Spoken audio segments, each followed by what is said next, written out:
ॐ अज्ञानतिमिरान्धस्य ज्ञानाञ्जनशलाकया चक्षुरुन्मिलितं येन तस्मै श्रीगुरवे नमः। वन्देऽहं श्रीगुरो श्रीयुत्पदकमलं श्रीगुरून् वैष्णवांश्च श्रीरूपं साग्रजातं सहगण रघुनाथान्वितं तं सजीवं साद्वैतं सावधूतं परिजनसहितं कृष्ण चैतन्य देवं श्रीराधा कृष्णपादान् सहगण ललिता श्री विशाखान्वितांश तमादिदेवं करुणानिधानं तमालवर्णं सुहितावतारम् अपार संसार समुद्र सेतुं भजामहे भागवत स्वरूपम्।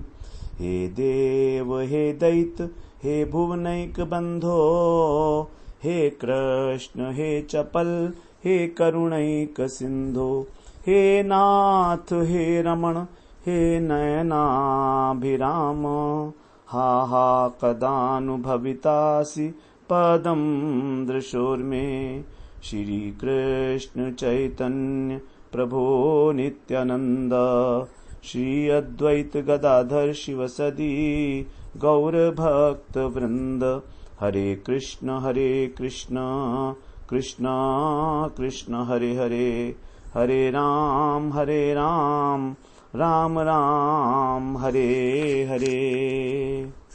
हरे कृष्णा। सर्वप्रथम मैं अपने गुरुपाद पद्म ओम विष्णुपाद अष्टोत्तर शत श्री श्रीमद् भक्ति वेदांत माधव गोसाई महाराज के चरण कमलों में अनंत कोटि दंडवत प्रणाम ज्ञापन करता हूँ। हम लोग श्रीमद् भागवत पुराण में 5वें स्कंध का श्रवण कर रहे हैं, जिसमें हम लोगों ने श्रवण किया जो पृथ्वी से नीचे के ग्रह हैं, अतल वितल सुतल तलातल महातल रसातल और पाताल, ये 7 जो भुवन हैं नीचे पृथ्वी के नीचे, तो उसके विषय में हम लोगों ने 24वें अध्याय में श्रवण किया। सुखदेव जी ने बताया कि सूर्य के 10,000 योजन नीचे राहु है, और ये जो राहु है क्रमशः चंद्रमा और सूर्य को ये ग्रसता रहता है 48 मिनट तक, अधिक से अधिक 48 मिनट का ग्रहण लगता है इसका। उस पृथ्वी के नीचे फिर बताया 7 तल हैं, तो इनको जो है बिल स्वर्ग भी कहा जाता है। इन सब का जो विस्तार है 10-10 हजार योजन का है, और इसमें जो है सभी अत्यंत समृद्ध हैं ये। तो पृथ्वी के नीचे पहले अतल लोक में मय दानव का पुत्र बल है, उसका साम्राज्य है, 96 प्रकार की माया उसने बनाई है। उसके नीचे फिर वितल है, वहां पर शंकर जी जो है वो भवानी के साथ विहार करते हैं। वितल के नीचे सुतल है, जहां पर विरोचन के पुत्र राजा बलि का निवास है, जिनसे भगवान ने जो है छल पूर्वक 3 डग पृथ्वी ले ली थी। फिर सुतल के नीचे आता है तलातल, चौथा तलातल, यहाँ पर जो मय दानव का निवास है। तो ये शंकर जी के कृपा पात्र हैं, इसलिए ऐसा सोचते हैं ये कि इनको भगवान के चक्र से कोई भय नहीं है। पांचवा जो है तलातल के नीचे आता महातल, यहाँ पर कद्रु के जो पुत्र हैं सर्प लोग, उनका जैसे काली है, तक्षक इत्यादि बड़े बड़े सर्प, फण वाले सर्प हैं, लेकिन ये सब गरुड़ जी से बहुत डरते हैं। छठे में महातल है, महातल के नीचे फिर छठा है रसातल, यहाँ पर पाणी नाम का दैत्य है, इसका देवताओं से विरोध है, और ये जो है यहाँ के जो लोग हैं वो इंद्र की भेजी गई जो दूती थी एक शर्मा, तो उससे डरते हैं क्योंकि वो शाप दे सकती है इसलिए। और 7 उसके नीचे रसातल के नीचे फिर पाताल आ जाता है, वहां पर जो है अनेक विषैले सर्प हैं, शंख महाशंख कुलिश इत्यादि। यहाँ के जो राजा हैं वो वासुकी हैं। तो इस प्रकार से 7 लोक हैं, अतल वितल सुतल तलातल महातल रसातल और पाताल। इसके विषय में हम लोग श्रवण कराए हैं। अब 25वें अध्याय में भगवान संकर्षण देव का वर्णन है, तो उसके विषय में अब सुखदेव जी कह रहे हैं। पहले श्लोक में सुखदेव जी कहते हैं, वहां पर स्तुति है, संकर्षण देव का विवरण है, उनकी स्तुति भी की गई है, तो उसका यहाँ पर हम लोग श्रवण करेंगे। श्री शुक उवाच तस्य मूल देशे 30 द्योजन सहस्त्रांतर आस्ते या वै कला भगवतस्तामसी समाख्याता अनंत इति सात्वतीया दृष्टयो संकर्षण महमित्य अभिमान लक्षणम यम संकर्षण मित्या चक्षते। यहां पर कह रहे हैं कि सुखदेव जी बता रहे हैं कि तस्य माने पाताल लोक के नीचे, मूल भाग में, मूल देशे, पाताल लोक के नीचे 30,000 योजन, 30,000 योजन अर्थात 3,60,000 किलोमीटर नीचे पाताल से जो है भगवान का निवास है। किसका? सहस्त्र आस्ते स्थित है। यहां पर कौन है? जो निश्चित रूप से भगवान के ही अंश हैं। भगवत कला होती है अंश के अंश, भगवत है, भगवान के श्री अंश हैं। और ये तामसी प्रवृत्ति, तामसी इनको कहा गया है। तो ये वहां पर आसीन है उस स्थान के ऊपर। लेकिन ये तमोगुणी देवता शिव के आराध्य हैं, इसलिए इनको तामसी कहा जाता है। समाख्याता माने कहलाने वाले ऐसे अनंत भगवान ये जो हैं सभी बद्ध जीवों के अहंकार के और तमोगुण के देवता हैं। संकर्षणम जो परस्पर आकर्षित करने वाले हैं इस प्रकार से। और ये जो है हमारे अंदर जो ये अहम वृत्ति है कि मैं भोगता हूं और मैं करता हूं, ये वृत्ति जो है इसकी प्रेरणा जो होती है हमको ये संकर्षण के द्वारा होती है। तो इसी के द्वारा हम लोग जो है इस संसार में अपने को स्वामी मानने लगते हैं। हम सोचते हैं कि हम ही स्वामी हैं, हम ही जो है मालिक हैं। तो इस प्रकार से तो ये है तामसी वृत्ति। इस प्रकार से हम तामसी वृत्ति हमारे अंदर प्रेरणा देने के कारण इनको तामसी कह दिया जाता है। लेकिन ये भगवान की नित्य कला है तामसी, अर्थात इनका जो विग्रह है वो किसी प्रकार प्रकृति के द्वारा जो तामसी तमोगुण है वैसा नहीं है। इनका जो श्री विग्रह है वो तो नित्य है, इनकी स्थिति नित्य है। लेकिन तामसी कह दिया गया है क्योंकि ये अहंकार के और तमोगुण के देवता है इसलिए। और इसमें आगे कह रहे हैं कि ये क्या करते हैं कि अहंकार रूपा होने से दृष्टा और दृश्य को खींचकर एक कर देते हैं। अहंकार के कारण ही हम ऐसा सोचने लगते हैं कि हम ही जो हैं स्वामी हैं। ये हुआ दृष्टा और दृश्य को खींचना। इसीलिए जो पंचरात्र के अनुयायी हैं, सात्वत का मतलब भक्त, तो जो भगवान के भक्त हैं, भक्तगण हैं, वो इनको संकर्षण के नाम से कहते हैं। क्योंकि दृष्ट का मतलब है पदार्थ और दृश्यो माने आत्मा। तो इन दोनों का आकर्षण करने वाले, अर्थात हमारे अंदर पदार्थों के साथ तदाकारिता कि हम केवल एक वस्तु मात्र हैं, आत्मा को भूल जाना और केवल संसार को ही याद रखना, संसार की स्मृति और आत्मा की विस्मृति। तो इस प्रकार का प्रेरणा होने के कारण इनको संकर्षण कहा जाता है, क्योंकि दोनों को मिला देते हैं, आकर्षित कर देते हैं, पदार्थ को और आत्मा को तादात्म्य करा देते हैं, इसलिए इनको कहा गया संकर्षण। दूसरे श्लोक में कह रहे हैं यस्येदं क्षितिमंडलम भगवतो अनंत मूर्ते सहस्त्र शिरस एकस्मिन्नेव शीर्षणी ध्रियमाणम सिद्धार्थ इव लक्ष्यते। यस्य माने जिनका ये जो है क्षितिमंडल ब्रह्मांड, श्री भगवान जो है अनंत देव के रूप में अनंत मूर्ते 1000 फण वाले हैं, वो एकस्मिन केवल एक, माने केवल एक फण पर ध्रियमाणम माने रखा हुआ है। और कैसा है? सिद्धार्थ इव श्वेत सरसों के दाने के तुल्य, लक्ष्यते माने दिखाई पड़ता है। तो ये दिखाई पड़ता है केवल एक सरसों के दाने के बराबर। सारा भूमंडल, जिसके हम लोग पहले चर्चा कराए हैं कि भूमंडल को प्रियव्रत महाराज ने 7 द्वीपों में विभक्त किया, उसके अंदर फिर किस प्रकार से सबके 7-7 वर्ष बने, तो हम लोग वो श्रवण कराए हैं बहुत विस्तृत रूप से। तो ये सब कुछ जो है एक सरसों के दाने के बराबर इसका जो है परिमाण है, उस प्रकार से फन के ऊपर धारण करते हैं। ये तो कुछ भी नहीं है, किसी प्रकार से भी तुलना ही नहीं है कोई। अब तीसरे श्लोक में कह रहे हैं यस्य हवा इदम कालेन उप संजीहिषतः अमर्ष विरचित रुचिर भ्रमत भ्रुवो अंतरेण सांकर्षणो नाम रुद्र एकादश व्यूहस त्र्यक्ष त्रिशिखम शूलम उत्तम भयन उदतिष्ठत। उत्तम भयन, जब प्रलय काल उपस्थित होता है, कालेन माने काल क्रम से, ये क्या करते हैं जब प्रलय काल उत्पन्न की स्थिति होती है तो उप संजीहीर्षतः, संहार करने की कामना करते हुए, क्रोध से, क्रोध अमर्ष माने क्रोध, तो अत्यंत क्रुद्ध हो जाते हैं और इनकी भ्रकुटी के बीच से त्रिशूल धारण की वे त्रिनेत्र रुद्र प्रकट होते हैं। तो इनकी भ्रकुटी कैसी है? क्रोधवश घूमती हुई मनोहर भ्रकुटी, इनके मध्य भाग से रुद्र प्रकट होते हैं, त्रिनेत्र रुद्र। और ये रुद्र जो हैं, जिनको संकर्षण कहलाती, ये रुद्र संकर्षण कहलाते हैं, ये 11 हैं रुद्र। इनकी व्यू संख्या 11 है। सभी के 3 नेत्र होते हैं और हाथ में 3 नोकों वाला शूल लिए होते हैं, त्रिशूल। तो सबके पास ही त्रिशूल होता है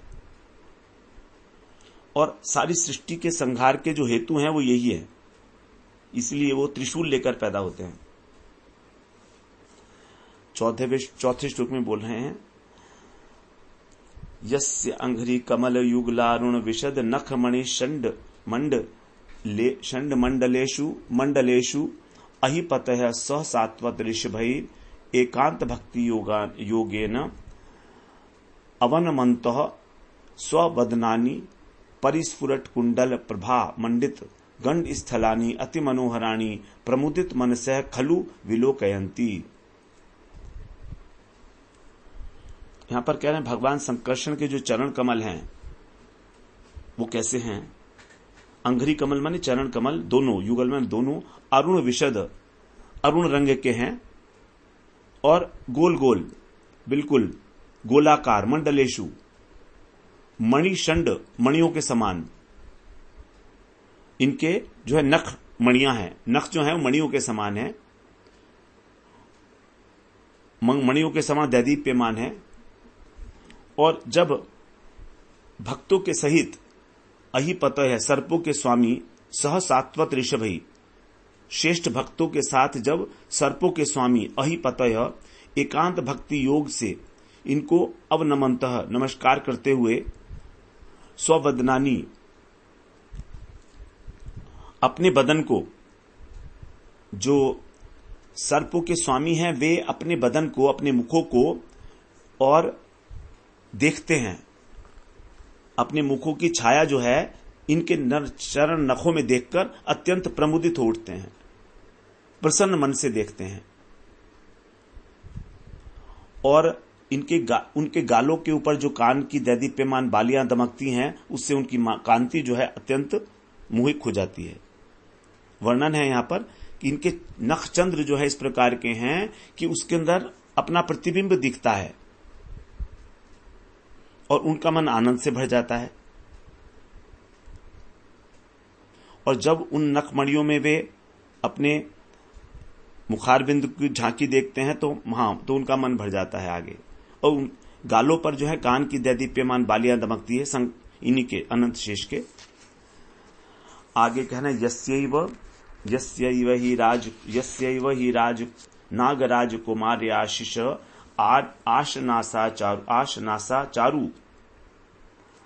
आशनासा चारु अंग विलय विलसित विशद विपुल धवल सुभग रुचिर भुज रजत स्तंभेषु अगरु चंदन कुंकुम पंख अनुलेपेन अवलिंपमानः तत् अभिमर्शन उन्मथित हृदय मकर ध्वज आवेश रुचिर ललित स्मिता तत् अनुराग मद मुदित मद विगुणित अरुण करुण अवलोक नयन वदन अरविंदम सव्रीडम किल विलोकयंती। बड़ा लंबा है ये। इसमें अब कह रहे हैं भगवान अनंत की जो भुजाएं हैं वो दीर्घ भुजाएं, उनमें कंगन से अलंकृत हैं और श्वेत होने के कारण वे चांदी के खंभों सी प्रतीत होती हैं, चांदी को खंभों के समान सुशोभित हो रही हैं।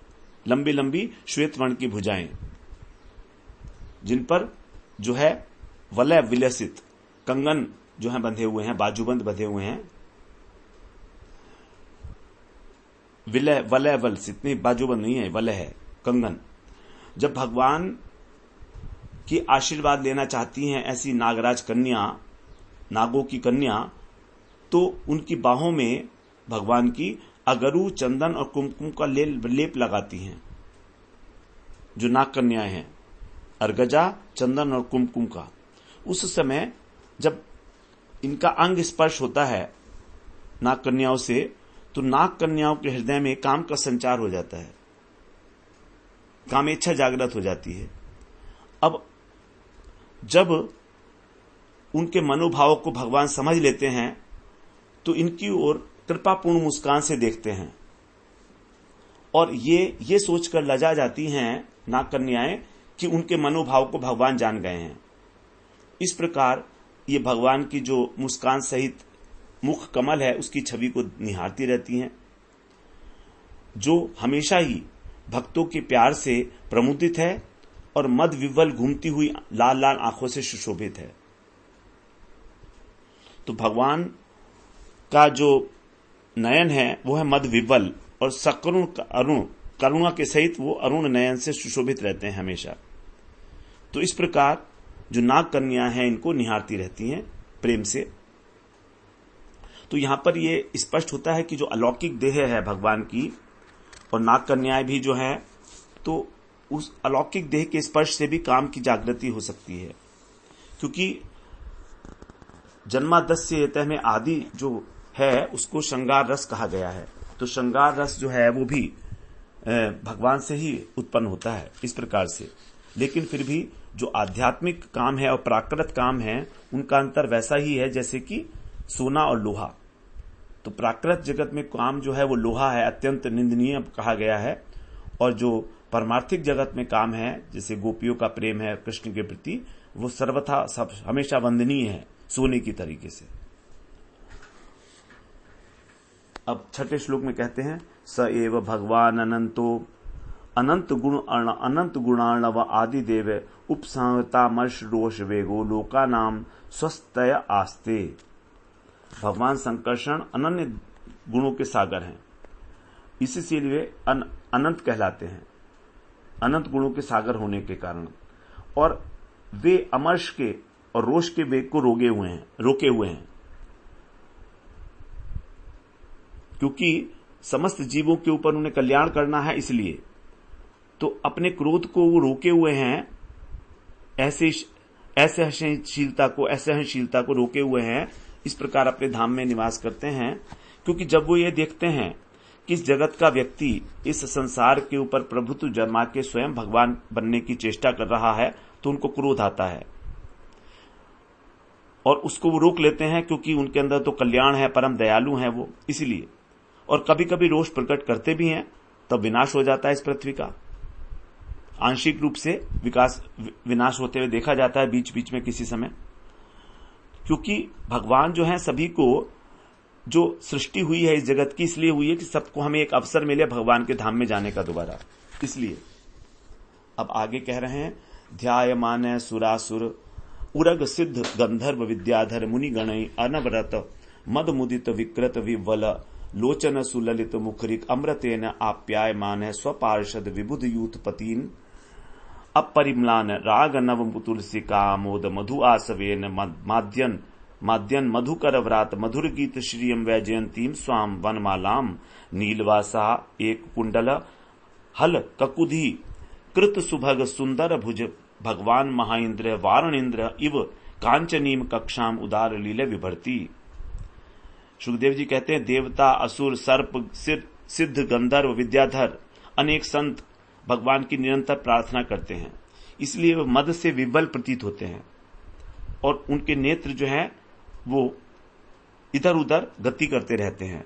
जो उनके पुतलियां हैं और उनके मुख से निकली हुई जो वाणी है उससे सभी पार्षदों को देवताओं को प्रसन्न करते हैं।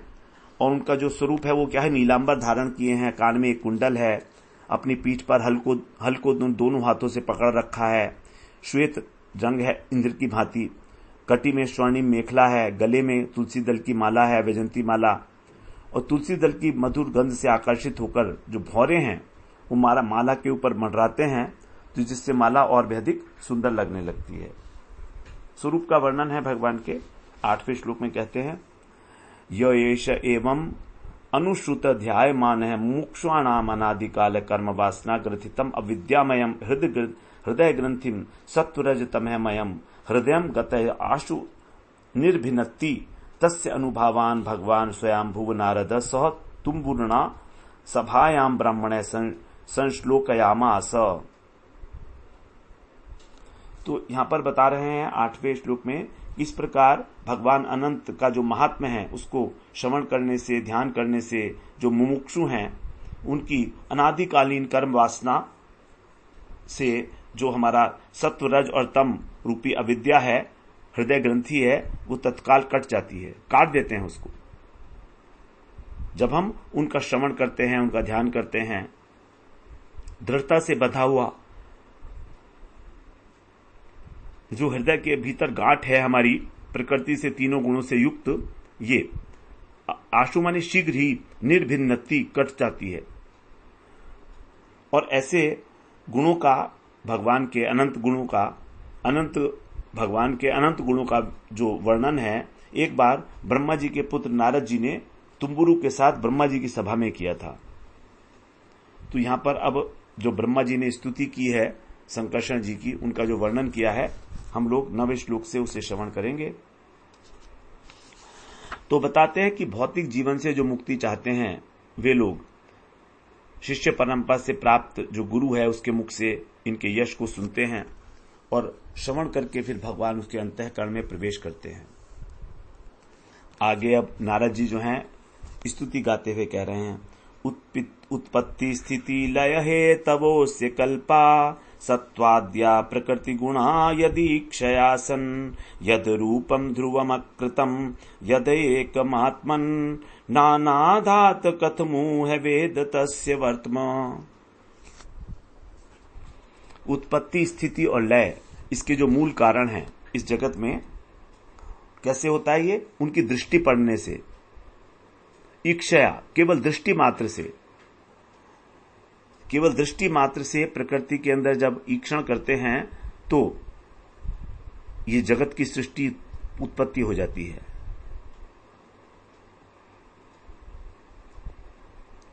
और वे कैसे हैं? अनंत हैं, अनादि हैं, एक होते हुए भी अपने को अनेक रूपों में प्रकट करते हैं। ध्रुव का मतलब अनंत, अकृत का मतलब अनादि।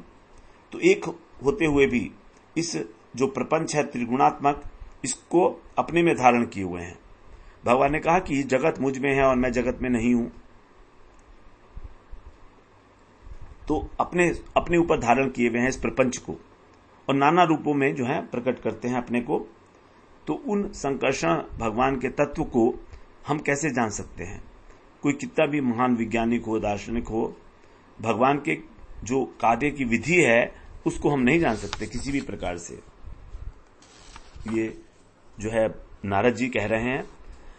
आगे 10वें श्लोक में बोलते हैं, मूर्तिम न पुरु कृपया बभार सत्वम संशुद्धम सदसदिदम विभाति तत्र यल्लीलाम मृगपतिराददेन वद्या मादातुम स्वजनमनांस्युदार वीर्यः। जो भगवान की विविध रूपों में मूर्ति है उसको न माने हमको, पुरु कृपया, पुरु माने बहुत अधिक, कृपा के कारण उन्होंने, बभार माने प्रकाशित किया। तो उन्होंने ये जो बड़ी कृपा करके अपने शुद्ध सत्वमय रूप को, सत्वम संशुद्धम नितांत सत्य, और ये जो सत असत इदम कार्य कारण स्वरूप जगत है ये उसी से प्रकाशित होता है। कार्य कारण रूप जो जगत है वो उन्हीं से, उसके मूल कारण है वो। और अपने जो उनके भक्त हैं उनका चित्त आकर्षित करने के लिए उन्होंने क्या किया कि उनकी वीरतापूर्ण लीला जो है उनको परम पराक्रमी सिंह ने आदर्श करके अपनाया। यहां कह रहे हैं कि हमारा जो जगत है, ये कार्य कारणात्मक स्थूल और सूक्ष्म जगत, इसका विद्यमान उन्हीं से है और उन्हीं के अंदर है। भगवान भक्तों पे हेतु कृपा करने के लिए दिव्य रूपों को प्रकाशित करते हैं। उनके अंदर समस्त योग शक्ति है और भक्तों के मन को आनंदित करने के लिए नाना रूप से प्रकट होते हैं और लीलाएं करते हैं। सर्व कारण कारणम। अब आगे 11वें श्लोक में बोलते हैं, ये इंपॉर्टेंट श्लोक है।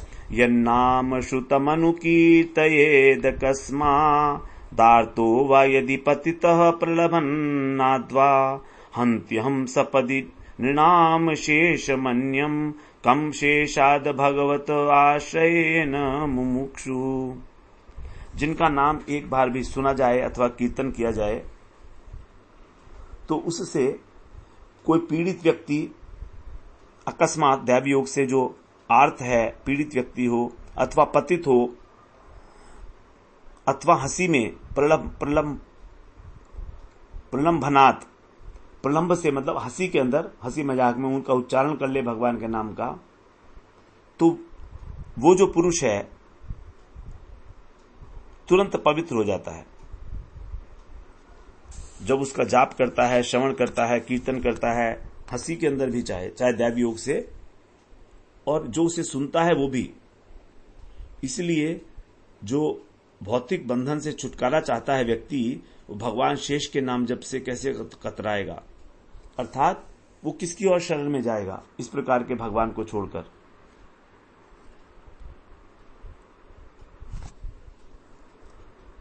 मुमुक्षु पुरुष और किसका आश्रय लेगा शेष भगवान को छोड़कर। आगे 12वें श्लोक में कह रहे हैं,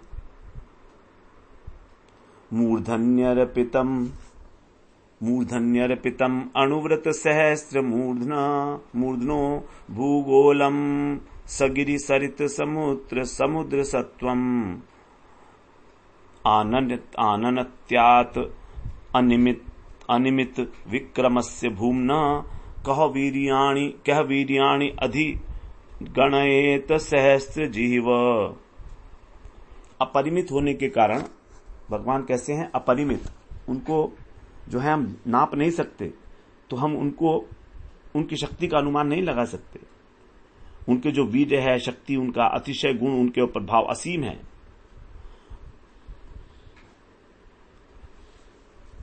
और पर्वत, नदी, समुद्र इत्यादि से पूर्ण भूमंडल जो है, ये भगवान के एक मस्तक के एक रज कण के समान रखा हुआ है।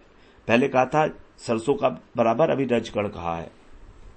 अणु के समान टिका हुआ है और अनंत है, इसलिए उनके पराक्रम का कोई परिमाण नहीं है। वो कितने शक्तिशाली हैं हमें पता ही नहीं है। अब किसी के यदि 1000 जीभ हों, सहस्त्र जीभा, तो भी उनकी महिमा का क्या वर्णन कोई कर सकता है? नहीं कर सकता।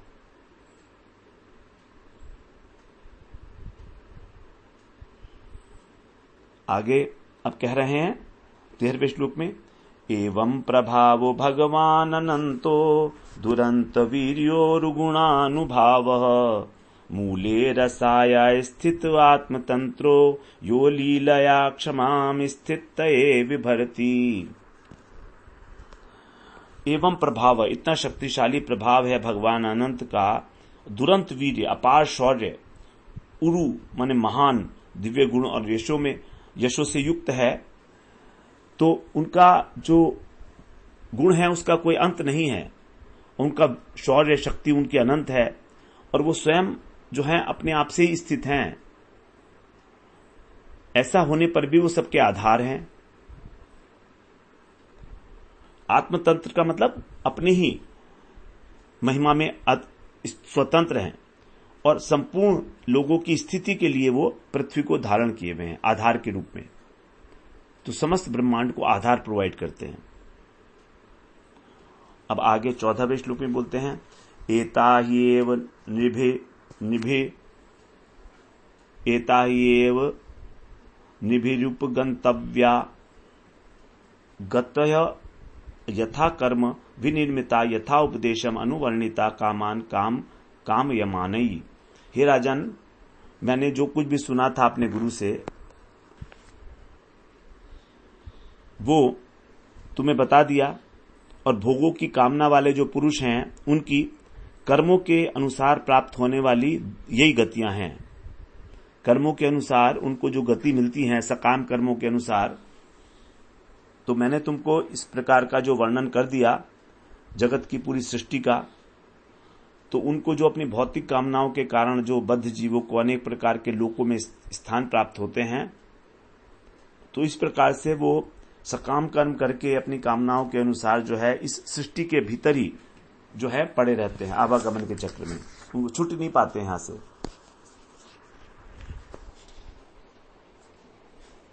अब 15वें श्लोक में कह रहे हैं, एतावती ही राजन पुंसः प्रवृत्ति लक्षणस्य धर्मस्य विपाक गतः उच्च अवचा स्वित सदृशा यथा प्रश्नम व्याचख्ये किमन्यत कथयामिति।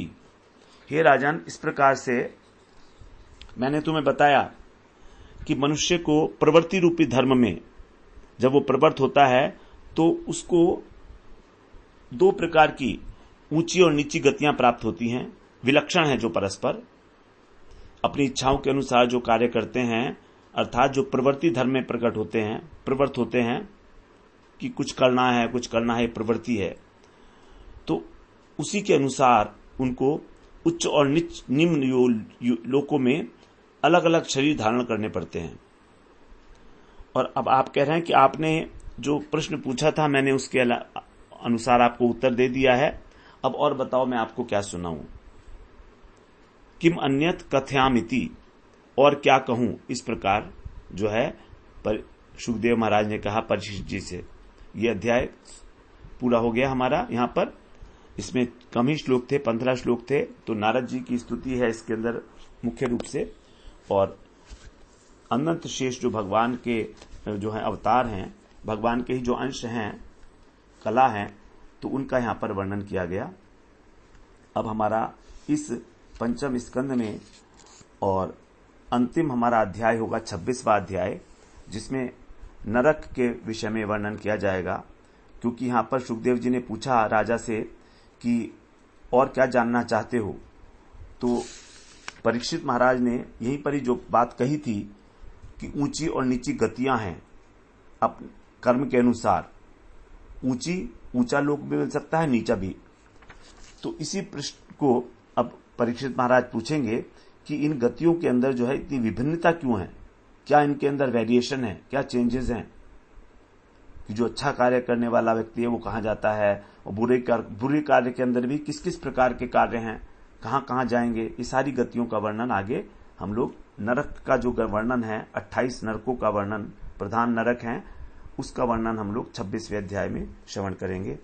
वांछा कल्पतरुभ्यश्च कृपा सिंधुभ्य एव च पतितानां पावनेभ्यो वैष्णवेभ्यो नमो नमः।